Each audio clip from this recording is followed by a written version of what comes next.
There's like Suge Knight showed up with the crew of Mexicans. Fuck yeah, and I was there with the homies. Eminem was there. Eminem was ready to go. Oh yeah. One Grammy I have is for Crack a Bottle. I couldn't even have that without him. You know, and that's why I have so much value for. it's cool because I can do other things with them. Hell, baby, Eminem, like that song, go in. Tell them what you like. Tell them what you be, baby. I'll be straight. Welcome to the Gossip Channel. Thank you for joining us on this journey. We're growing with you and because of you. If you haven't already, hit that subscribe button and turn on the notification bell to help us reach 10,000 subscribers. Once we hit that milestone, a special prize will be waiting for you. Stay tuned. And now, let's get into the topic. Eminem was the one rapper nobody dared test, not even Will Smith. When Will walked up on stage and smacked Chris Rock at the 2022 Oscars, the world froze in shock. But the real question people whispered was, would he ever try that on Eminem? Back in the early 2000s, it almost went down. And what followed is something Will probably still regrets. Because Slim wasn't just some reckless white rapper. He came out of Detroit's rawest blocks, built for confrontation. This was a man who had stared Suge Knight in the face and lived to spit about it. Keep watching, because it gets wild.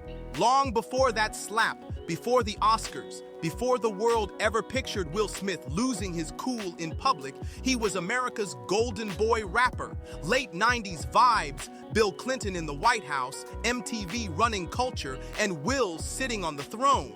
He had flipped from the goofy Fresh Prince of Bel-Air to certified blockbuster king with hits like Men in Black and Independence Day. And here's the twist. He pulled off what no other rapper ever did. Will kept it squeaky clean, no profanity, no mess, and still went multi-platinum, racking up Grammys like it was nothing. Will's 1997 solo debut, Big Willie Style, moved over 10 million copies worldwide.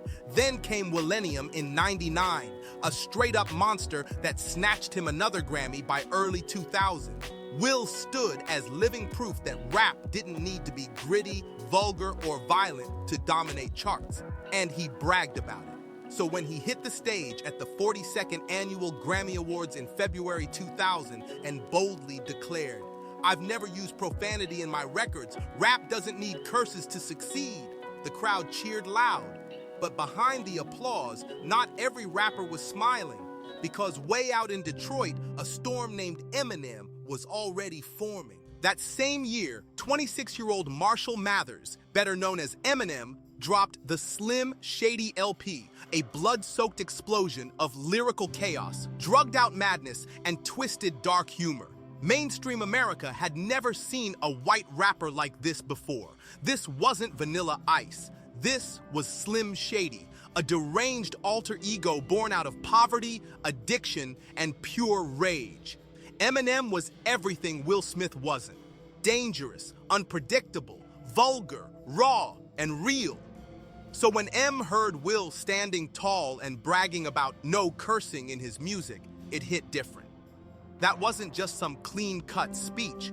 To M, it felt like a public jab at rappers like him, the ones who bled on tracks to be heard, who never had the luxury of sitcom fame or Hollywood blockbusters. So in 2000, when Eminem unleashed the real Slim Shady, he came swinging with no filter, right in the middle of that soon-to-be legendary beat, M spit, "Will Smith don't got a curse in his raps to sell records. Well, I do, so fuck him and fuck you too." It was raw, bold, and straight-up disrespectful, slicing through the industry like a blade. Radio stations scrambled to bleep it, parents groups lost their minds, but young America, they ate it up. Kids memorized every word, chanting it in school halls, yelling it on playgrounds. This wasn't just a diss, it was M planting a flag in the game, declaring war on the polished PG-13 version of rap that Will Smith stood for. And the message was crystal clear. Eminem wasn't here to play nice. But this went way deeper than curse words. Behind the scenes, M's shot at Will wasn't just about language. It was about power, about respect, about who truly deserved the throne at the top of hip-hop in the 2000s. While Will was getting flown to movie sets, red carpets, and Hollywood premieres, Eminem was battling real demons. courtrooms, death threats, addiction, and non-stop censorship. He wasn't just another entertainer, he was a survivor clawing his way through chaos. And unlike Will, M didn't care about being loved by the masses or winning shiny trophies. He cared about fear and respect. That lyrical ambush marked a darker shift because after that, whispers started spreading everywhere. Was Will Smith actually scared of Eminem? And the bigger question, what if Will and M ever crossed paths face to face? To most of polished Hollywood, Eminem looked like a joke, just a bleach blonde white boy screaming into a mic, a wild cartoon with anger issues. Will Smith, like many, wrote him off as another shock rapper who'd flame out quick. But the truth behind the curtain was way more dangerous. By 1999, Eminem's rise wasn't fueled by gimmicks or just catchy hooks. It was powered by real street alliances in Detroit, bonds that carried weight far beyond the music charts. His right-hand man, Deshaun "Proof" Holton, wasn't just a childhood friend. He was a legend in Detroit's East Side hip-hop scene, a battle rap warrior and leader of D12, a crew packing both bars and real street clout. Proof wasn't just a hype man, he was M's shield, his street advisor, his stamp of authenticity. When Eminem stepped into circles that could turn deadly, Proof was the reason he walked back out untouched. In a city where the wrong skin in the wrong block could end careers or lives, Proof made sure M was untouchable. And M's power, it didn't stop in Detroit. It was already spreading far beyond his hometown.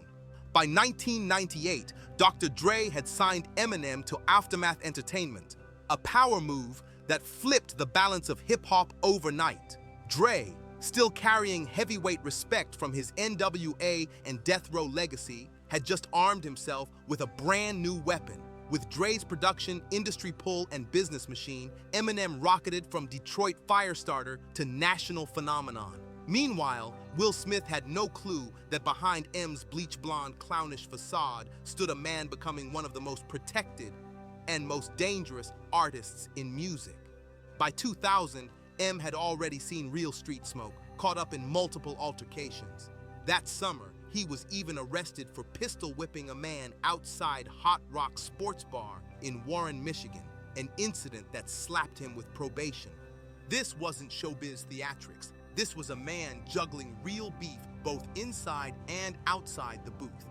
Then came the expansion in early 2002 when a Queens-bred mixtape hustler named Curtis 50 Cent Jackson got signed through a joint venture between Eminem's Shady Records and Dr. Dre's Aftermath. By then, 50 had already survived 9 bullets, been dropped from Columbia Records, and blacklisted across the industry for being too dangerous. Eminem didn't care. He brought him in anyway. With Dre's bankroll and Interscope's muscle, they built a monster, G-Unit. Shady and Aftermath together created a triangle of power so strong it could bury careers or protect their own with ruthless precision. So when M barked on a track, it wasn't just his voice. It was Dre, 50 Cent, Proof, D12, Jimmy Iovine, and an army of lawyers, street soldiers, and strategists standing right behind every single word. But Eminem's true test of fearlessness didn't come behind a mic. It came in the shadow of Death Row. Suge Knight, the infamous co-founder of Death Row Records, carried a rep as a violent enforcer tied to the Bloods, a man who used fear like a weapon. In the early 2000s, Suge still haunted West Coast rap, striking terror into artists and execs everywhere. And yet, in a moment later recalled by Compton's own The Game, Eminem didn't blink. When Suge and his goons rolled up, the lights dropped and tension sucked the air out the room. Most froze. Some slipped out quiet, but not M. He stood tall, unshaken, reportedly ready to throw hands on the spot if it came down to it. According to The Game, M was locked in and ready for war, and 50, fresh off the streets himself, stood right there backing him up. That moment was huge. Suge Knight had built his empire off fear, but now stood a white rapper from Detroit who didn't just spit about violence. He had the mindset and muscle to back it up. Fans assumed Eminem's security, was just standard bodyguards, guys paid to keep him safe on stage. But whispers from people tied to the streets painted a different picture. They claimed M had protection that ran deeper, alliances with Samoan gangs in Los Angeles, crews with a reputation for being brutally tough, loyal, and ready to ride when things got real. These weren't just bodyguards in suits. They were street soldiers, often called a straight-up Samoan army. Since the 1990s, they'd been stamped in South Central LA for their strength, loyalty, and reputation for handling business. Meanwhile, Will Smith was playing a whole different game.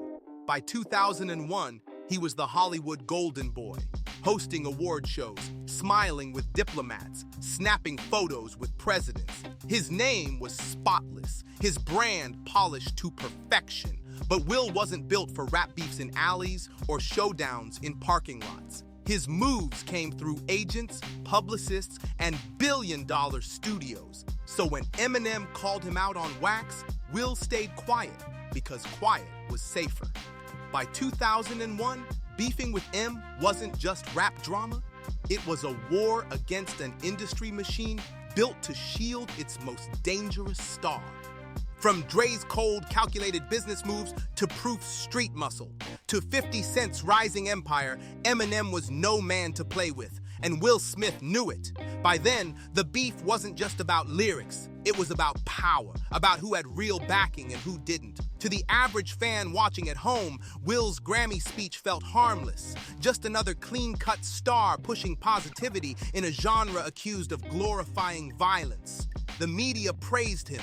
Parents cheered, teachers nodded, but behind the curtain, the air was heating up. Eminem wasn't smiling. According to insiders at Interscope and Aftermath, M didn't hear Will's words as some general message. He took it as a direct shot, aimed right at him.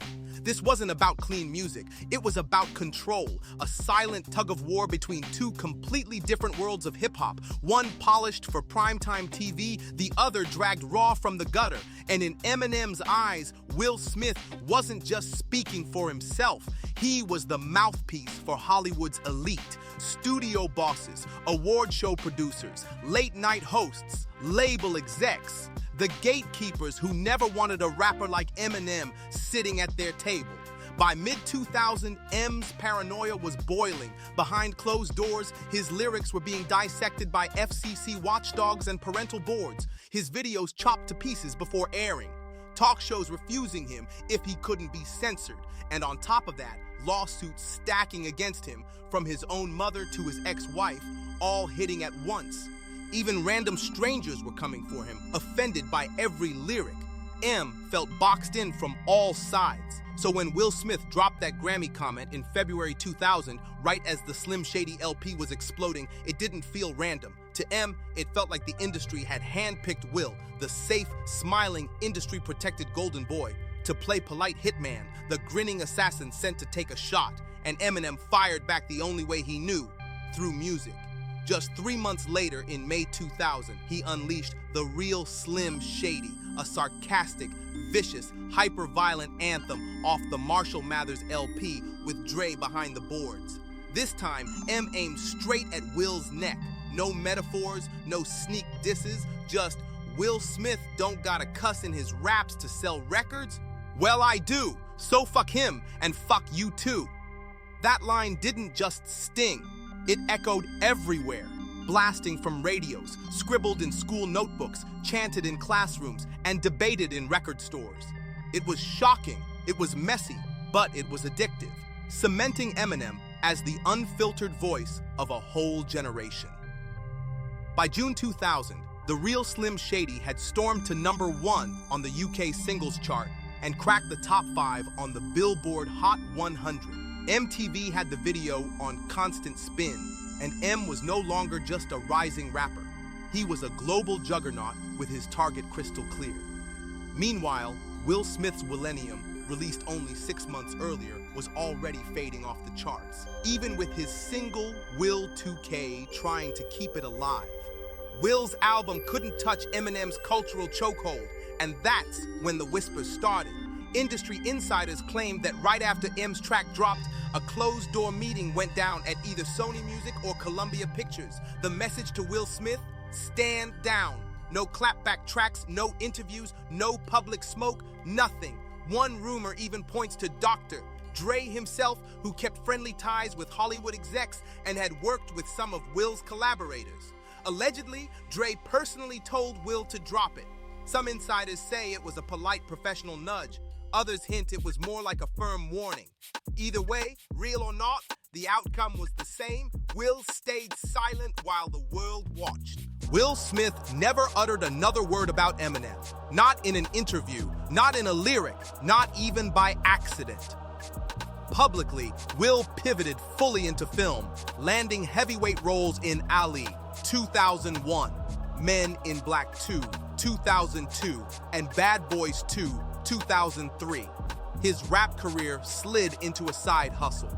Meanwhile, Eminem unleashed the Marshall Mathers LP in May 2000, moving a jaw-dropping 1.76 million copies in its first week, a record untouched for over a decade. But behind the velvet ropes, the tension was thick. At BET Awards, MTV Movie Awards, Grammy pre-parties, both men showed up, but never crossed paths. Fans and body language watchers caught it every time. No smiles, no nods, no handshakes, just silent avoidance. No eye contact, no words. Eminem, usually rolling deep with Proof or 50 Cent, kept his distance. Will Smith, always shielded by family and publicists, did the same. Insiders whispered that event organizers even staggered their arrivals or sat them in opposite sections, just in case something was said that couldn't be taken back. On the surface, Will was still the family-friendly superstar, while Eminem wore the crown of foul-mouthed troublemaker. But the truth, the balance of power had flipped. By 2002, Eminem wasn't just a rapper. He was creeping into Hollywood's inner circle. 8 Mile was in the works. Studios were chasing him. And with Dre, Jimmy Iovine, and a skyrocketing 50 Cent in his corner, M wasn't just surviving in Hollywood. He was starting to shape it. Will Smith, for all his charm, knew the rules of the game better than most. Never start a war you can't control. So he chose silence, a silence that stretched on for decades. Fans assumed the moment had blown over, but the truth, that tension never died. It just slipped underground, lying dormant, waiting. Because in Hollywood, beef doesn't always end with diss tracks. Sometimes it waits for the perfect moment to resurface. By the early 2000s, Eminem wasn't just the wild white boy spitting shock bars. He was moving like a commander, calculated, protected, surrounded. And while the public saw him as a loud, controversial entertainer, the streets and the industry were waking up to a different truth. Eminem was becoming a force you didn't dare cross. Eminem wasn't just rapping about violence, he was ready to face it. In 2003, whispers spread that certain Crip-affiliated sets in South Central LA wanted M to check in before filming or performing on their turf. And in street culture, a check-in ain't a favor, it's a demand for respect. Most artists dodge the heat or send someone else to smooth it over, but Eminem, he didn't fold. He showed up anyway, rolling with protection most people had no clue about. According to sources tied to Aftermath, M's muscle in Los Angeles wasn't coming from hired suits or corporate security guards. It came from something far more intimidating. That protection came straight out of Dr. Dre's network, including a feared Samoan set long rumored to be the quiet backbone of Dre's security muscle. These were the same men who once patrolled Death Row Records, holding it down through the chaotic Suge Knight era. They knew what real violence looked like, and their loyalty to Dre naturally extended to Eminem, his most prized weapon. But M wasn't leaning only on Dre's reach. He was stacking his own armor back home in Detroit. His best friend and D12 frontman, Proof, handled everything from threats to blocking opportunists who tried to circle M. Proof wasn't just another MC, he carried weight in the streets. In the 313th, if trouble sparked, he was the shield. And when business reached New York, proof made sure Eminem's name stayed untouchable. By 2003, Eminem had officially aligned with 50 Cent, a name already street certified when Get Rich or Die Tryin' exploded. And with 50 came G-Unit, a crew from Southside Queens known for surviving real gunfire, not just rapping about it. Together, they forged a powerhouse under Shady/Aftermath. Insiders whispered that Eminem even personally funded parts of 50's early takeover, from security and promotion to raw manpower. Nothing was ever written on paper, but in a 2003 Hot 97 interview, 50 said it himself. Eminem believed in me when nobody else did. He didn't just rap with me, he protected me. From that point, Eminem stopped moving solo, whether at award shows in LA, wild Miami parties, or press runs in Chicago. His presence was layered with shields, private guards up front, and street-connected muscle always in the cut. Eminem had seen the blueprint of disaster. Tupac gone, others collapsing trying to balance fame with street warfare and no real structure. M swore he wouldn't make the same mistake. By 2004, he turned his label into a fortress. During a show in LA, a well-known West Coast gang reportedly pushed into the backstage area. Whether they came to test him or just send a message is unclear, but witnesses said they walked out silent, greeted by more than just hired guards. Waiting for them were Dre's Samoan muscle and Detroit enforcers flown in specifically for the night. Eminem wasn't an easy target anymore. He had built real alliances stretching from Detroit to New York to Los Angeles, America's 3 deadliest hip-hop battlegrounds. He moved like a man built for real war, not rap skirmishes. Even his tracks, White America, Till I Collapse, like toy soldiers, dripped with metaphors of betrayal, surveillance, and the heavy price of leading a movement. Oh, wow! Details, yeah, so I don't know the exact details, but I do know that a few phone calls were made. Him was getting extorted by some Crips. Meaning that they're saying you can't come out here unless you pay us, or... Yeah, maybe like he was paying them money and For Eminem, paranoia wasn't just theatrics, it was survival. Will Smith, protected by agents, managers, and studios, had likely never operated in that kind of cutthroat world. Eminem thrived in it. By 2005, debates raged on. Was M just a reckless shock artist or something darker? But the ones who had tested him, rappers, labels, even gang affiliates, already knew the truth. Eminem didn't just rap about pulling up, he actually pulled up, with backup you didn't see coming. So why did Will Smith even take that shot at him in the first place? Some say it was jealousy. Others think Hollywood leaned on him, pushing him to clean up hip-hop and protect his own image. But here's the twist. It backfired. Instead of humbling M, it made Will look old, safe, and outdated. Eminem made Will's whole clean-cut approach look soft, and worse, he exposed the fear hiding behind that Hollywood smile. When M hit the Grammys rocking a free Yayo shirt, the message wasn't for the suburbs, it was straight to the streets. The internet lit up, clowning Will Smith as not being built for that kind of war. And they weren't wrong. Fast forward to the infamous Chris Rock slap, and memes flooded social media. Would Will Smith have slapped Eminem like that? The answer, almost impossible. Even though M is older now, the wild stories from the 2000s still hang over him. He was erratic, unpredictable, and violent. Some insiders even claim he once chased down a Detroit DJ who refused to play his music with a weapon in his hand. No arrests, no proof, but the stories about Eminem never stopped. He wasn't just playing a character, he was the character. And after that clash, Will Smith's rap career never recovered. His next albums barely made a ripple, while Eminem dropped The Eminem Show, one of the biggest albums of the entire decade. Some fans even believe Dre doubled down, pushing Eminem harder after the Will Smith incident just to prove a point. Nothing's confirmed, but the evidence is there. M took Will's Grammy jab personally and buried him musically. Insiders later claimed Will admitted to friends he underestimated Eminem. And after the infamous rock slap, whispers surfaced again that maybe Will was unloading 20 years of bottled up rage aimed at the wrong man. Today, Eminem stands as a Hall of Famer, while Will Smith is an Oscar winner whose name still blows up online, but usually for all the wrong reasons.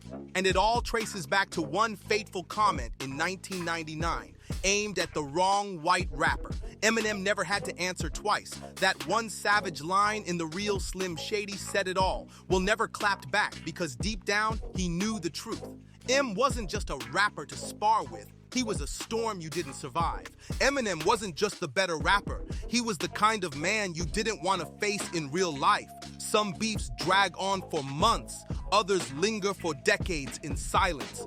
But this one, it was finished before it even started.